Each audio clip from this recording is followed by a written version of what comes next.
Hello, my human gamers, and welcome to the after video. Basically, I'm just going to be showing some stuff that I did not show in much detail in the video, or just didn't show at all in the video. The video for the main channel, that is. Because there's just so much, and I try to keep my videos concise and short and not get too long. So we're just gonna show some stuff. I mean, you can obviously see there's something terrible on the screen. Bet you never thought you'd see the smelter butthole outside of Dark Souls 2, but unfortunately, it has arrived. One of the things I briefly mentioned in the video, and I showed this a lot. Like, there's a lot of clips in the video with people wearing armors that are from other games, but yeah, there's a lot. There's a lot of new armor. I picked out a few pieces that I liked. The Alva set's always been a favorite. It's a cool set. Looks great. Nord and Zinthos did such a good job porting these over. They look great. Always liked this set as well. Infantry set. And of course, the classic fluted armor from Demon Souls. Just, you know, it's your boy. Also, what is it? Ostrava? Why am I think it's been a long time. I still need to play the Demon Souls remaster. I need to get around to that, man. Anyways, yeah, so new armors, cool stuff. There's a lot of them, and I mean a lot of them. It added like a whole gig and a half to the mod, I swear. But yeah, it's nice to have like tons of new options for fashion, because fashion is the most important in-game of Dark Souls after all. But yeah, the main thing I want to show today, besides just armor models, because there's much of that, I want to show some of the weapons that I kind of briefly showed off. And we should probably just start with the big one, Four King's Sword.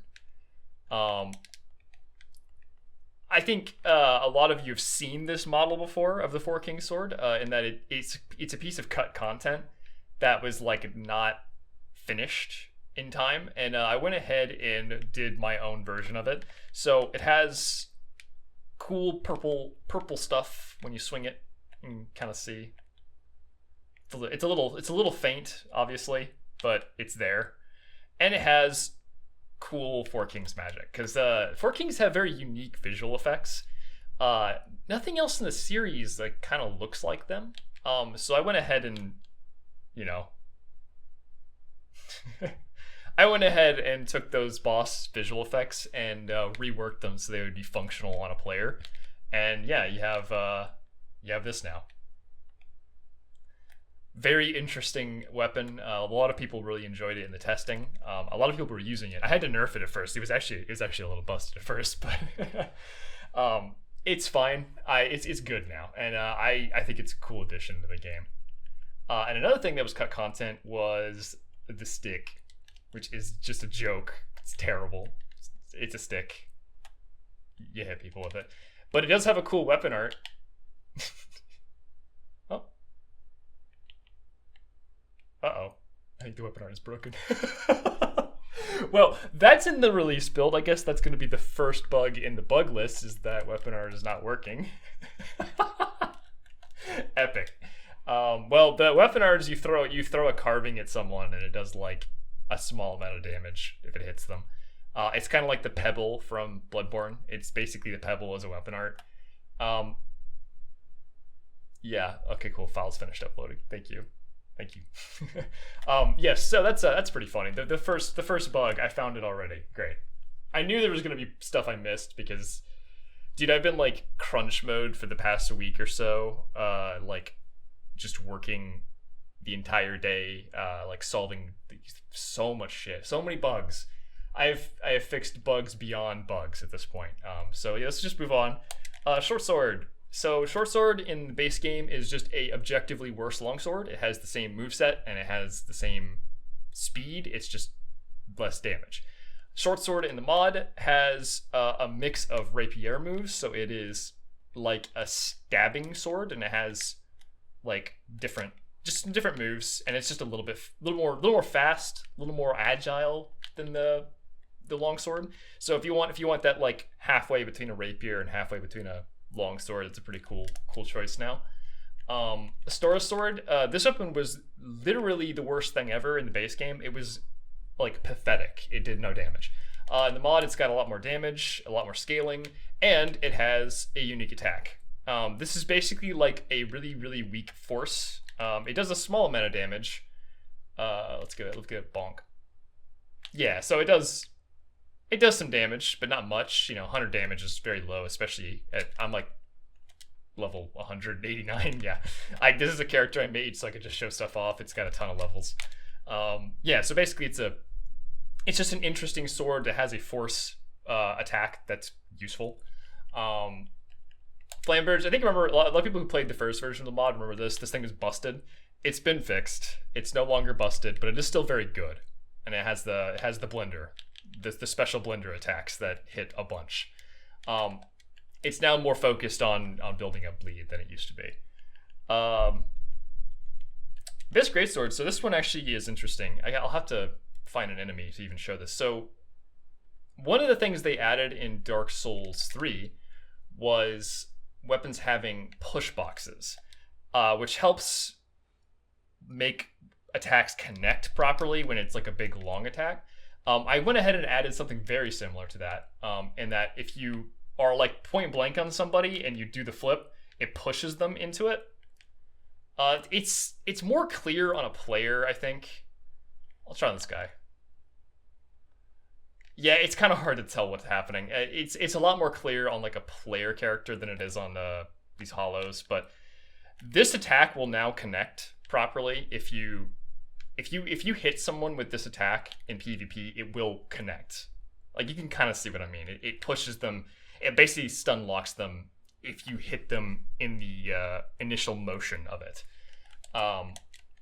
Which makes that weapon actually usable, which is a lot better than how it was, because it was pretty far from usable. It was very far from usable in the base game.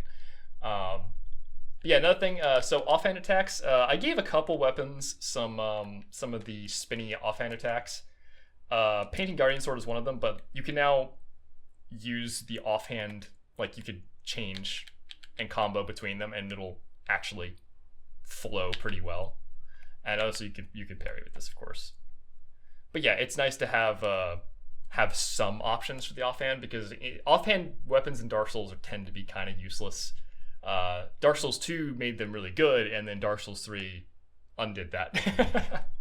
So yeah.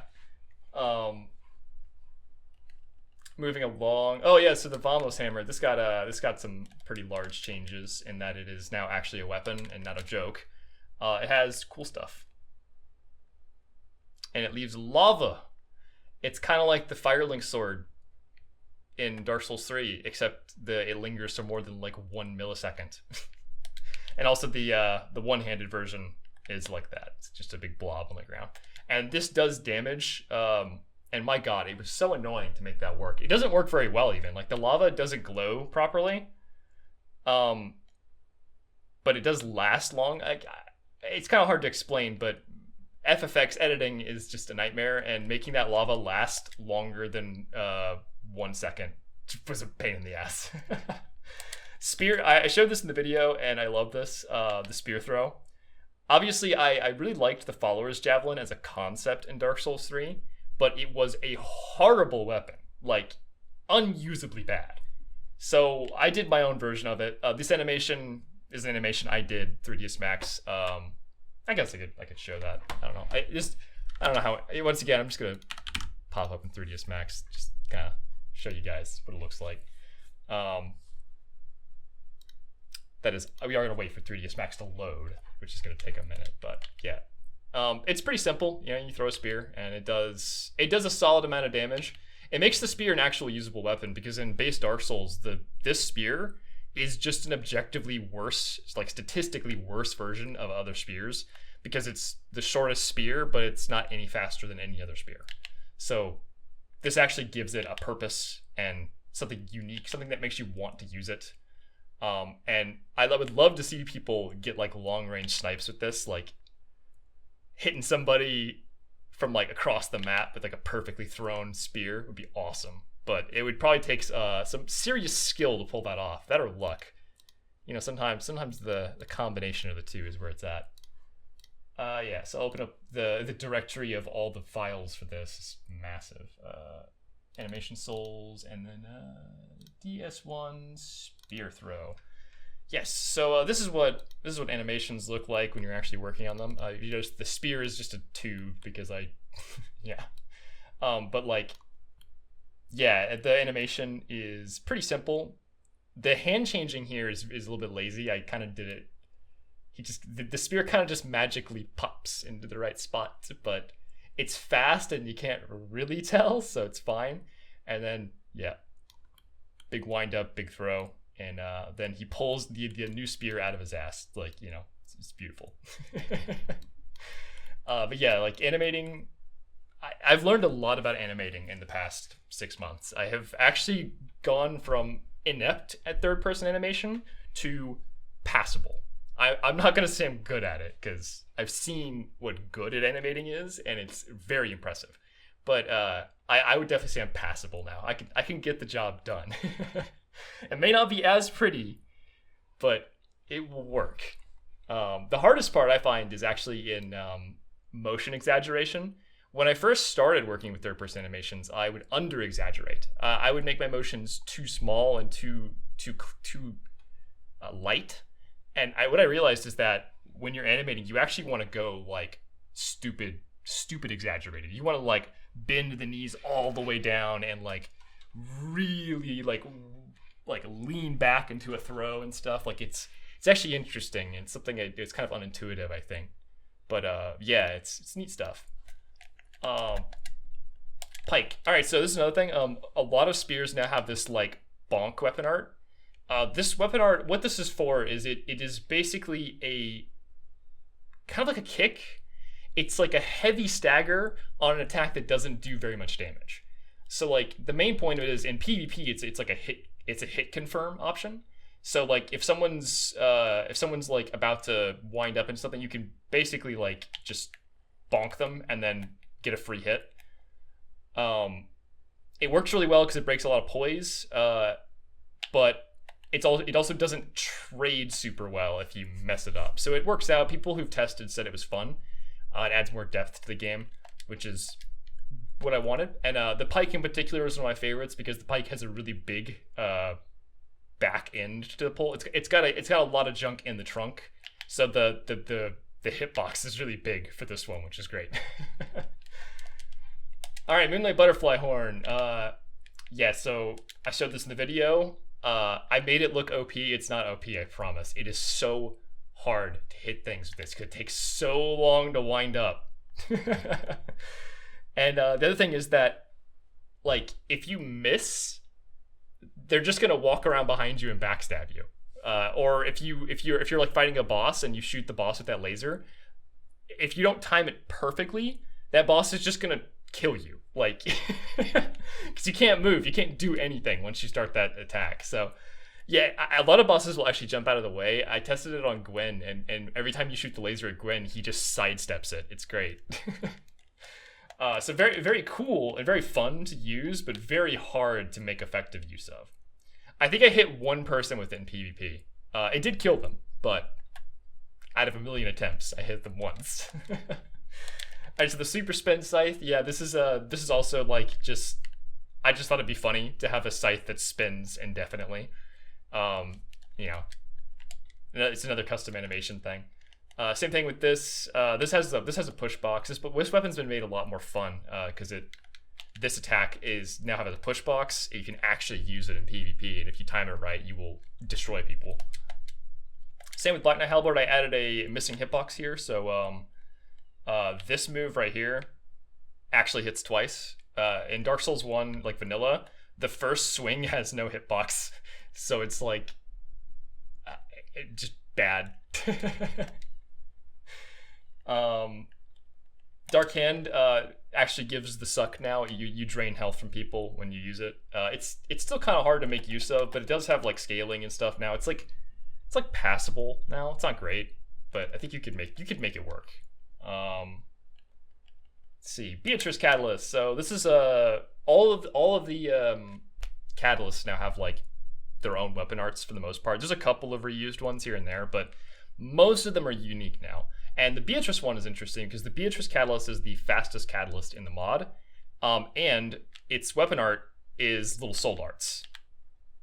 And these soul darts are special because the Beatrice Catalyst is the fastest catalyst, it also does the least damage of any catalyst based on like intelligence and stuff. So these little soul darts that it casts actually are stacking damage multipliers. So if you hit someone with like 1 or 2 soul darts and then hit them with a spell like pretty rapidly within like 10 seconds, that spell will do a lot more damage. So the goal of this catalyst now is to build up magic resistance loss or to reduce their magic resistance and then hit them with a spell like in like a pretty quick manner, which makes it a lot more usable, a lot more fun, a lot less just, you know, adding depth to your catalyst selection. The oh, I don't have enough stats for this. Hold on a second. I'm gonna have to give myself some more levels. Oh, I gotta update this, I think, or something. Do I? Hold on. One moment. I gotta find a thing. Yeah, it's one of these folders. I got a lot of stuff open.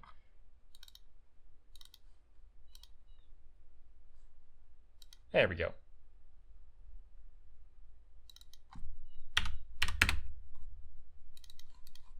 That'll do it. Cool. I can use it now. So yeah, so this one has the Soul Greatsword weapon art, which very fun. It basically just hits mostly all the way around you in a big wide arc. Very good for clearing out like multiple enemies at once, and also just good in PvP as a mix-up because the timing is very interesting. It just, yeah, it's cool. It also has like little zaps when it hits the ground. It's kind of cool.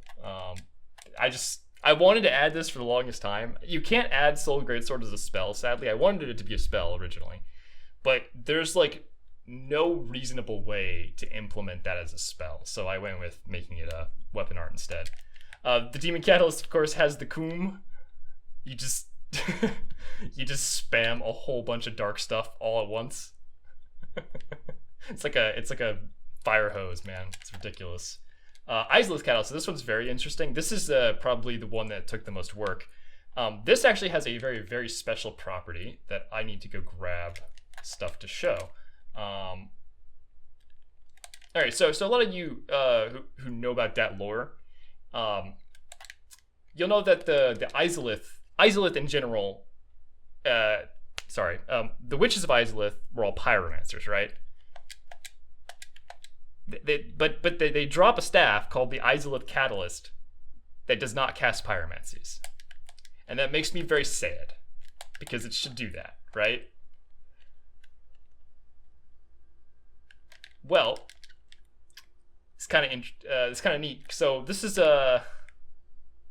sorry, I'm trying to set this up as quickly as I can. So this is throwing a fireball, you know, throwing a fireball normal. Now, if you use the Izalith Catalyst, it changes your pyromancies into pyro sorcery, which does this.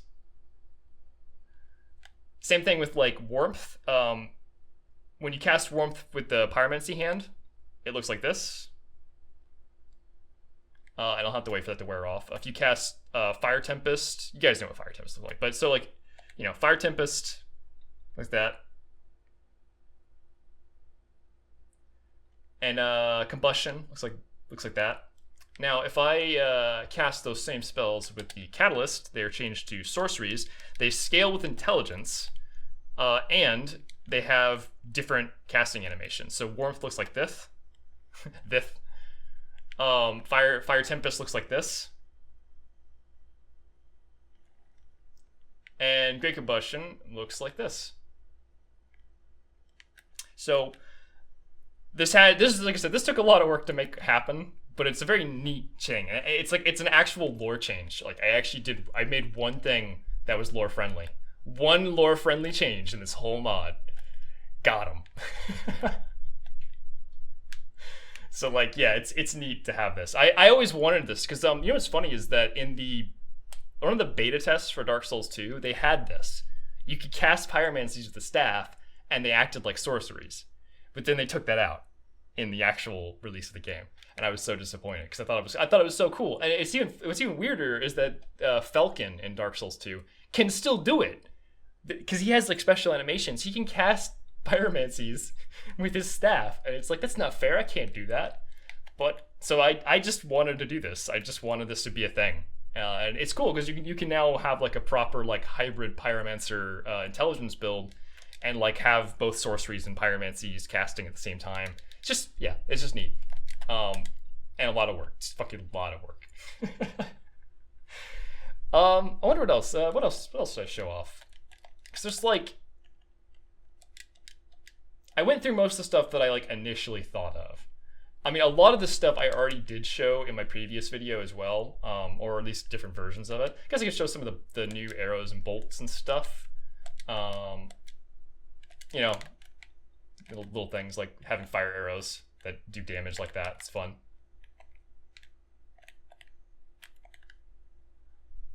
Oh yeah, I don't think I re-showed these, the volley arrows. So you have two types of triple arrow now.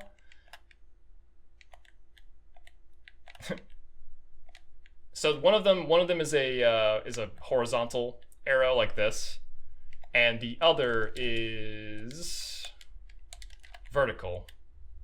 So they're just basically like shotgun arrows. Useful, especially against bosses. They work great against bosses because you can get all three to hit. Against players, they're useful as like a surprise point blank. Particularly the vertical ones. The vertical grouping is good for hitting a player at mid range. And yeah, just once again, I always felt like the arrow choices in Dark Souls were so stupid because it's like you have like 10 different arrows and bolts, and they're all the fucking same. I mean, they do slightly different amounts of damage, but there's always one that does the most damage, which is the best, and every other arrow is pointless because of that. My aim was to try and like diversify it and add more interesting stuff. I should show off some. I should show off the blunt bolts again. These are so cool, dude. These also require some like weird code to make them happen. They don't work against NPCs because I really didn't want to like code that in for the NPCs. Oh god. Oh, you know what? I could something else that's interesting. The bare fists now actually scale. So like in Dark Souls 2, your bare hands do scale with strength and dex, and with really high strength and dex, they actually become all right. They're not great. They're still hands. Throwing hands is not as effective as a weapon, obviously, but you could definitely beat the game with bare fists in this mod. It would be tough. There's no doubt about that, but you could do it. I don't really know why Dark Souls 1, Bloodborne, and Dark Souls 3, the bare fists are like completely useless. And it was even worse because in Bloodborne, the bare fists are really cool actually because they have that unique karate moveset. It's kind of a shame that they make those so bad. I don't know why. Alright, I've made it back. Oh no. He is here. Bonk, bonk, bonk. Alright, we're gonna murder Crestfallen Warrior. We're gonna throw some hands at him real quick.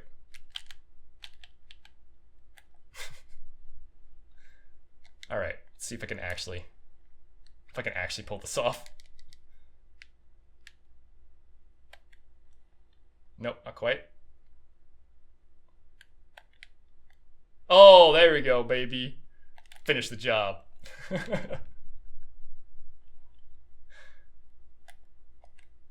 Oh, he's living. So yeah, that's how blunt bolts work. You basically just pretend you're playing Bloodborne and you shoot them right before the bolt has to hit them, basically in the same place that a parry window is. It is separate from the parry window, but functionally it's like the same thing. Like you wouldn't really like, the code is different, but it works the same way. Like The windows are pretty small though. It's not easy to do. I've even had to open it up because like in the initial version was even tighter on the timing. And most people just couldn't even, like, no one was able to get it. So I made it a little bit easier, but it's still very difficult. Of course, we have the sniper bolts. I kind of mentioned these as well. You can actually tell as they get more powerful. Like, you see how it turns red? As soon as it turns red, the bolt is powered up. You've now shot it far enough that it's, like, strong. And then it will flash a second time at a longer distance and become, like, double powered up. At the maximum distance with these kinds of arrows, they do a lot of damage. Phone call, sorry. So, yeah. Neat stuff. I can't wait to see people make use of them in whatever form that they do. Yeah, let's... Oh, yeah, I should have tuned Soul Vault. Let's talk about some magic now. So Soul Vault... Alright, first of all, if you report a bug to me and it involves Soul Vault, just don't. I know. This spell is broken. It was just too funny not to include it. Because, I mean, it's just silly. You just go. You can go anywhere with it. The only limit is your stamina. Like, obviously, when you're using the spell, your stamina goes down very quickly. But if you use conversion beforehand, you can make it go very far. If you use rings and stuff and like items that increase your stamina, of course that will help as well. But yes, this is broken. And you just get up on top here. Oh, I ran out. Dang it. You buy this spell from Ingward, down in the New Londo Ruins if you're looking for it. I guess I should also point out for like people who are interested, like the new spells and the new armors are sold by merchants for the most part. The Trick of the Light's a cool one. I didn't even mention this spell because I felt like it would take too long to explain, so I decided not to include it in the video. But it's very interesting. I think this is a spell that you can make cool builds around. So, Trick of the Light, what lets you time travel. So, let's say you throw out a really slow attack like this. Normally you have to wait a long time to roll. With Trick of the Light, you can start an attack and then just cancel it. And you're invincible while you're gone. So like you disappear for just like a split second. Your hitbox is gone, so you're iframed out, and then you just reappear and you're clean. Like you can do whatever. It's basically, this was actually inspired by a skill in Dragon's Dogma called Reset, which was a skill that Thief's got that was just like at any point you can just cancel hit stun, cancel attacks, cancel out of anything and just reset to neutral. So like that was the idea, was to have a spell like that, and I think it's neat because like you could just jump out of anything. If you're in hit stun, you can cancel out of hit stun, so it's a way to toggle escape without actually having to toggle escape. It's toggle escaping as a mechanic, which is kind of neat in a way. Very cool spell. I have not actually gotten a chance to play around with it, but I've heard it's like balanced. It's balanced well enough. It's not OP. But yeah, it's cool. You can even do like jump attack cancels and shit. It's cool. There are a few things you can't cancel out of, but the list of things you can cancel is pretty long. But yeah, cool spell. Lots of fun, I imagine. Once I haven't, it's funny. I don't actually have a lot of. I haven't played the mod a whole lot. I've been so busy with development that I've mostly just been asking the beta testers to just do all the testing for me and report back on like stuff. Soul Sap, this is the trolling spell. What this does is so if you see my equip load is currently at 10.2 out of 80. It's now at 10.2 out of 76. What this does is it lowers defense and lowers equip load of all players near you, including yourself. The point of this spell is that it makes heavy armor, like big, heavy physical armor, a lot weaker, and it acts as a counterplay to like full physical defense builds. Everyone seemed to hate it, but I felt it was necessary because every playstyle needs like a counter style of some kind, and like this is like the I make everyone around me weaker, but also myself weaker kind of spell. It's essentially like it evens the playing field out. I think originally I called it Equilibrium, but then I changed it to Soul Sap instead.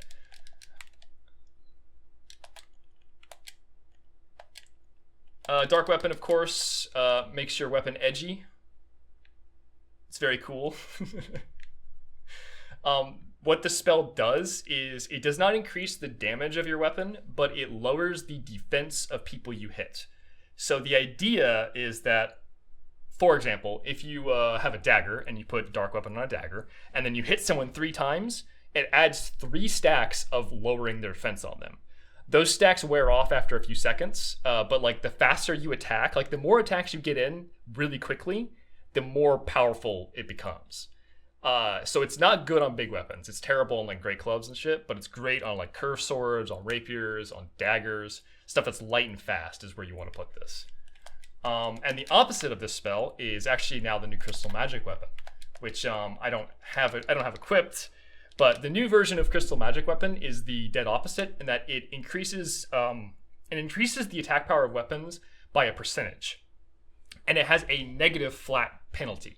So Crystal Magic Weapon on a dagger will actually make the dagger worse.